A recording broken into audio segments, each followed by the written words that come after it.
Now, will you notice? And when the woman saw, notice that the tree was good for food, that it was pleasant to the eyes, and a tree to be desired to make one wise, she took of the fruit thereof, did eat, and gave also unto her husband with her, and he did eat. Now, you notice the appeal that he made here is quite an interesting appeal. It was an appeal to the flesh, but that's not all. That's not really the thing that is really important. It's pleasant to the eyes, and a tree to be desired to make one wise. It was an appeal to the flesh, an appeal, if you please, to the psychological part of man, his mind, and a tree to be desired to make one wise, and that is an appeal to the religious side of man. And if you'll check this, and I'm not taking time to deal with that today, you'll find out that's exact temptation that Satan brought to the Lord Jesus. First of all, make these stones into bread. It's good to eat. And then he told him, I'll give him the kingdoms of the world. I tell you, what an appeal that is. And showed him the kingdoms of the world.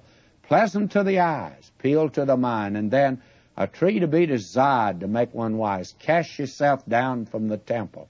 And do you know that today, I don't think he's changed his tactics. He uses the same tactics with you and me. And I think the reason that he still uses the same tactics is because it works. He doesn't need to change his tactics. We all seem to fall for the same line.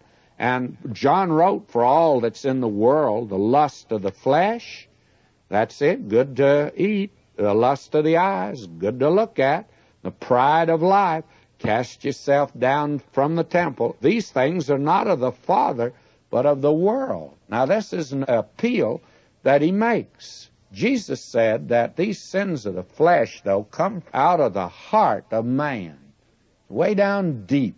And this is where he's making his appeal, you see. That's where he's going in after man in a very definite way. And it's this method, frankly, that he's using here in order that he might reach in and that he might lead mankind astray. Well, he did it. You see, they were told they'd know good and evil. And what happened? Well, we have the result of the fall of man. The eyes of them both were open. They knew that they were naked, and they sewed fig leaves together and made themselves aprons. Well, what do we have here? Well, we have their eyes open. That is their conscience. You see, man before the fall did not have a conscience. He's innocent. Innocence is ignorance of evil. Man did not make conscience. May I say that there's an accuser that each one of you and I have, lives on the inside of us.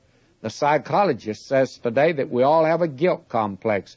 A leading psychologist in a university here in Southern California, who's a Christian, said to me that the guilt complex is much a part of man as his right arm is, and he can no more get rid of that guilt complex in a psychological way than you can get rid of the arm except by amputating it.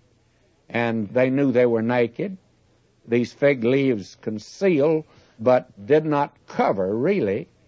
And they did not confess. They just attempted to cover up their sin. The eyes of them both were open, and they knew that they were naked. They sewed fig leaves together and made themselves aprons.